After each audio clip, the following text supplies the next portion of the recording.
Super Saiyan God na si Yamoshi ipinakita na ang nakaraan. Hello guys, Ugok Anime PH nga pala, ngayon nga ay pag-uusapan natin ang Dragon Ball Hawkeye manga ng naging buhay ng nag-iisang Super Saiyan God na si Yamoshi. Ngunit bago ko nga ito simulan ay malaya naman kayong mag-like sa ating video para lagi kayong maging updated sa mga ganitong klase ng content. Ngayon nga ay magsimula na tayo.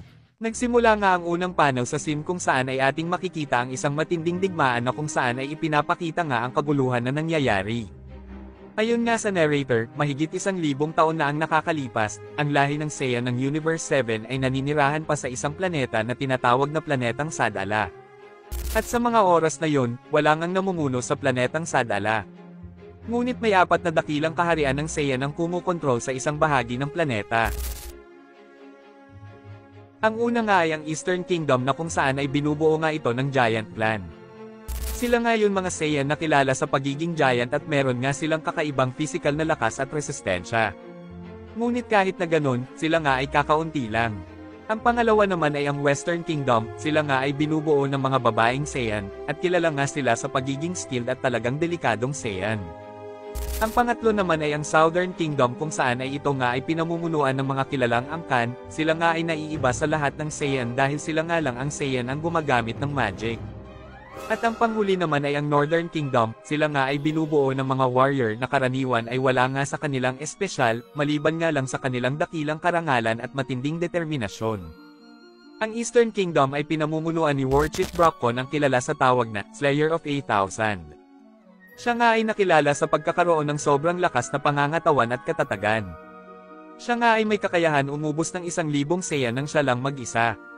Si Aspen naman ay nakilala sa pangalan Bloody Beauty, siya nga ang leader ng Western Kingdom. Siya nga ay kilala sa pagiging maganda pero deadly. Maganda nga ang pangangatawan niya pero lagi nga siyang naliligo ng dugo ng kanyang mga nakakalaban. At ang kilala naman supreme ng Southern Kingdom ay si Zopran, kilala nga siya sa bangsag na The Reaper. Gamit nga ang kanyang magic ability ay kaya nga niyang umubos ng hindi mabilang na mortal gamit ang ability niya. At ang Northern Kingdom naman ay pinamumunuan naman ng bagong leader. Ito nga ay walang iba kung hindi si Yamoshi. Siya nga ay isang kahanga-hangang warrior na nagmula sa Northern Kingdom at siya nga din ang tinuturing na tagapagtanggol ng Northern. May kakaibang lakas nga din siya at siya nga ang pinakamagaling na leader sa bawat kingdom. Nakilala nga si Yamoshi bilang The Super Saiyan, dito nga ay ipinakita ang sobrang lakas na kanyang pinapalabas at nag-transform na nga siya sa pagiging isang Super Saiyan. Salita nga siya dito at sinabi nito na ang walang kwentang digmaan nga daw na ito, siya na nga daw mismo ang tatapos nito. At dito nga ay sobrang bilis na pagsugod na nga ang ginawa ni Yamoshi dito kay Brockon, nakita nga agad ito ni Brockon at sinabi nito na gusto nga daw niyang masubukan ang lakas ng tinatawag nilang Super Saiyan. Naghanda na nga dito si Brockon para nga sabayan ang gagawin atake sa kanya ni Yamoshi. Ang dalawa nga ay nagsabayan ng malakas na pag-atake na talagang nagresulta ng malakas na pagsabog, ngunit nanaig pa nga rin ang lakas ni Yamoshi na talagang nagpatalsek kay Brockon. Ang masama pa nga nito ay nagawa nga ni Yamoshi na maputol ang braso dito ni Brockon na talagang nagpagulat sa mga kasamahan nito. At habang nakatalikod nga dito si Yamoshi ay sobrang bilis na pagsugod na nga ang ginawa dito ni Aspa. Nakita nga agad ito ni Yamoshi kaya nga nagawa niyang maiwasan ang atake nito. Sa moment na ito ay sobrang bilis na pagsuntok pa nga ang ginawa ni Aspa kay Yamoshi pero madali nga lang itong naiiwasan ni Yamoshi.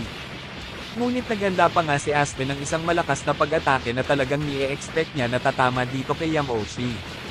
Pero sa kasamaan palad ay nagulat nga siya sa nangyari dahil madali nga lang naiwasan ni Yamoshi ang last resort nito, at nakapag-counter nga si Yamoshi ng isang malakas na atake dito na rektang tumama kay Aspen na nagresulta ng pagtalsik nito. Sa nangyari nga na ito ay nagulat nga ang mga kasamahan dito ni Aspa. Pero habang nakatayo nga dito si Yamoshi ay mabilis nga lang siyang nahuli dito ni Zopran na talagang nagpagulat kay Yamoshi. Salita nga dito si Zopran at sinabi nito na ngayon nga daw ay tatapusin na nga niya itong si Yamoshi at siya na nga daw ang mananalo sa digmaan na ito. Salamat nga daw sa pagtulong nito para kalabanan ang dalawa na yon. Ngunit si Yamoshi nga ay hindi pumayag ng ganun na lang at nagpalabas nga ito ng sobrang lakas na para nga wasakin ang magic ability nitong si Zopran.